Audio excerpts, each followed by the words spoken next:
এই মুহূর্তে ভারতীয় ক্রিকেট বোর্ডের তরফ থেকে একটা বড় ব্রেকিং নিউজ পাওয়া যাচ্ছে। নিউজিল্যান্ড সিরিজে বাকি ম্যাচগুলোতে তিলক বর্মাকে আর দেখা যাবে না। কিন্তু কেন? এই মাসের শুরুতে বিজয় হাজারে ট্রফির সময় তিলক বর্মা হঠাৎ তীব্র পেটের যন্ত্রণায় ভুগছিলেন ও পরিস্থিতি এতটাই গুরুতর ছিল যে শেষমেশ তাকে সার্জারির মধ্যে দিয়ে যেতে হয়। বর্তমানে তিলক বর্মা বেঙ্গালুরুতে বিসিসিআই সেন্টার অফ এক্সেলেন্সে রিহ্যাবিলিটেশনে রয়েছেন।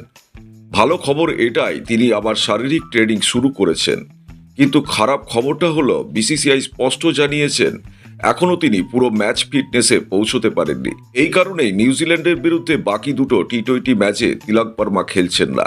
তবে ভক্তদের জন্য আশার আলো এটাই, আগামী 3রা ফেব্রুয়ারি মুম্বাইয়ে টি-20 বিশ্বকাপ 2026-এর ওয়ার্ম আপ ম্যাচের আগেই তিনি আবার টিম ইন্ডিয়ার সঙ্গে যোগ দেবেন। আর তিলকের জায়গায় নিউজিল্যান্ড সিরিজের বাকি ম্যাচগুলোতে দলেই রাখা হয়েছে শ্রেয়াস আইয়ারকে। এখন প্রশ্ন একটাই, তিলক বর্মা কি বিশ্বকাপের আগে পুরো ফিট হয়ে ফিরতে পারবেন?